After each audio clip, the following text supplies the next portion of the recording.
Hi guys, welcome back to my YouTube channel. I am Bridget Rachuene, but you can call me Pretty CEO in the building, and that's in a period, and that's Hey, hi. I'm here noting.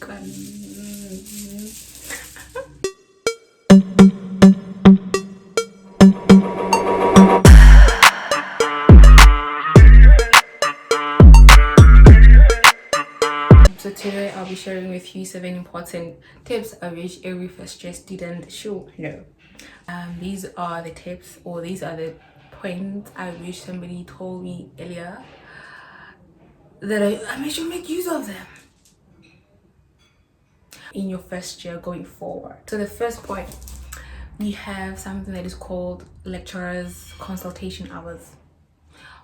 So consultation hours is the time that the lecturer is available for every student. If you have any questions, if you want clarity on any topic, or you want some help with something, make use of the lecturers consultation hours, because those hours are put there for you to go to the lecturer and ask anything and consult regarding this module. It's very important for you to make use of the consultation hours because they are very, very important. Knock and ask questions. They are there for you, they are there for you. So ask questions, consult. This is very important. Lecturers consultation hours, make use of those hours. Right. Number 2, group assignments. So number 2, group assignments. I know you're first year, you don't know people, you judge book by its cover, and you want people who look cute and whatnot. But I think it's very, very, very important for you to go with people who answer a lot in class. Very important for you to choose group members that are hard workers as you are, because if you go for people who are not like yourself, you will end up doing the assignment alone, and it's a group assignment for a reason, so it's very, very important for you to select and choose the right people who you want to do that particular assignment with. You get my point? So be here when you choose your group members, don't I didn't tell you. And number 3, after registration and whatnot, before you start, I think after starting with classes, the lecturer or the department rather will actually publish the number of assignments and the number of tests you will write, or before that will form your predicate mark. I'll get to that. This will be our point number 4, but because we're here, so it's very important for you to note the percentage of each assignment and test. For example, let's say you got 80% on an assignment that weigh 10% to your predicate mark, and you write a test and you get like 20%, and that particular test rather weigh like 30% to your predicate mark. You see, so pick your struggle, know where you have to perform better and best, so these are very important things, because it's good for you to get good marks on every single test and assignment. So it's very important for you to note down the percentage of each and every assignment and test that will form part of your predicate mark. So speaking of predicate marks, this will be our point number 4. So predicate mark is a mark that you've earned throughout the year or throughout that particular semester, and then that will determine if you qualify to write an exam or not. So the lower the predicate mark, the higher you should get on the final exam, because the chances of you failing are very high. Your predicate mark is very low, but while you can work hard and then pass that module, come out with that score obviously. And so the lower the predicate mark, the higher you must get in your final exam. So the higher the predicate mark, the higher you should also get, because it's going to be a questionable thing. How come you got like 75 predicate mark, but in your exam you got like some 40? that's when you will qualify for a re-exam. If your predicate mark does not correspond with the final exam, then it's going to raise eyebrows. You could see, why is this person getting like 40% in their exam but they got like 75% in a predicate mark? So it's kind of questionable, you know.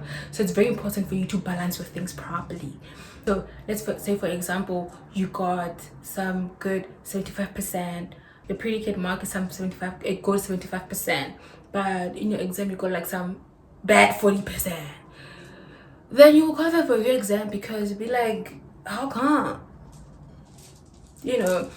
And a re-exam, you qualify for it if you got like, I think, from 45 to 50. A re-exam, they're giving you another chance for you to write that exam again and for you to pass that module. But if you fail, then you failed. At least they gave you a chance, you know. So be careful, be extra careful, and balance your things for you to ensure that your predicate mark correspond with the final mark. Or if you have a higher predicate mark, make sure that you're fully prepared for your final exam, you know. So point number 5, we have different modules. We have a semester modules and a year course module. So the difference is, for a semester you finish that particular module in 6 months, and for a year you do that particular module for a year, you know. And this is where it will kind of, this is the disadvantage, you know. Okay, well, each and everything in life, it has its own advantages and disadvantages.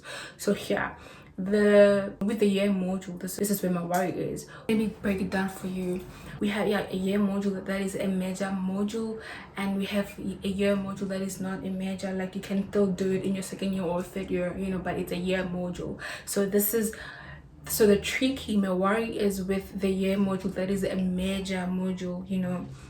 So if it happens that you repeat or you fail your major year module, this will automatically add another year to your degree. So if it, for example, let's say your degree or diploma is for 3 years, and it happens that you fail your major module, automatically you will do that degree of that diploma for 4 years, because you still have to do that first module, because it's maybe like Bridget 1, Bridget 2, Bridget 3. So that Bridget, let's say it happened that you failed Bridget 2, and that means in your 3rd year you have to take that Bridget 2. You can't proceed, or you can't do Bridget 3 without completing your Bridget 2. Am I making sense? I hope it makes sense. Okay, so this is very important. So make sure that you pass. And with regarding to other modules that are year modules but they are not major, you can still do them whenever. So I covered the part of the year module, right? And there are modules that they are the parent and they have kids under them. So this module, it's an umbrella. So let's say, okay, let me use practical examples, like modules that are familiar. So let's say you are studying tourism, and in tourism there's a tourism management course, like module, and under it you have like maybe like adventure, you have like accounting, and you have like personal development, I don't know, personal development. You have like 3 modules under that. Under that, so you have 3 exams to write under that particular module. You have like 3 exams to write under that particular module. And if it happens, because they are linked together, they are linked. So if it happens that you pass personal development and tourism and you fail accounting, you failed the whole 3.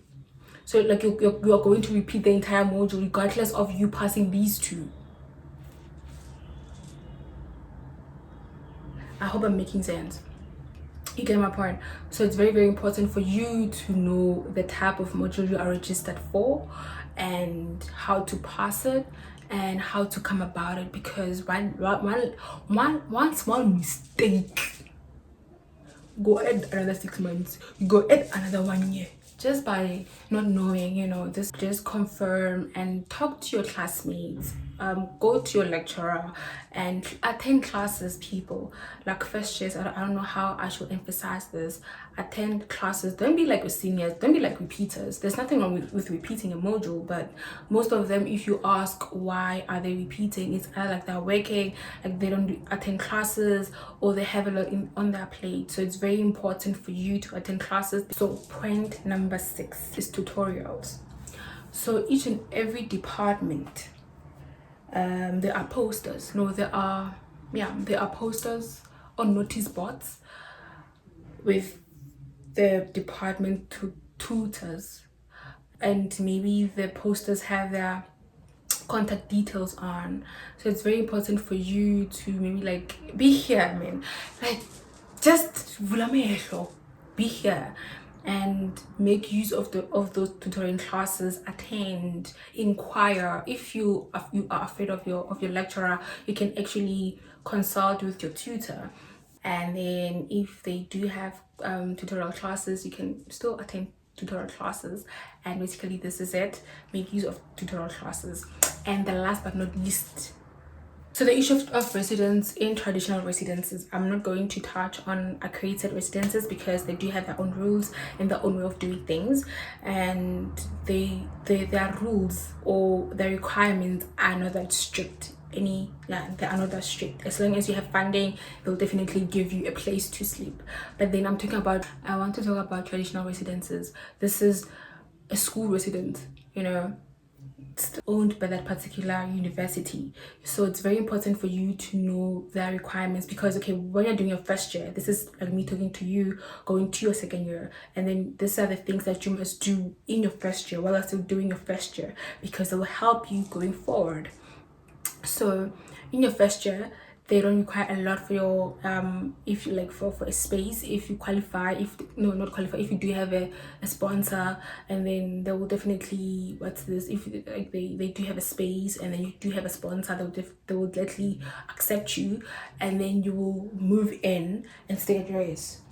But the tricky thing is this: you have to qualify for staying at yours the following year.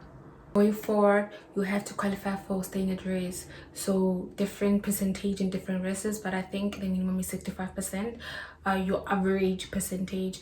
And if you want a single room, you still have to qualify for that. So my advice is that pass with good marks to make sure that you qualify for residences and for sponsor as well. And this is the end of the video. I hope you did enjoy, and I hope that these tips will actually help you to be a good first year student, and going forward you'll be a good student throughout your years in university. But this is me, Bridget, and I love you loads. I'll see you next time. Bye.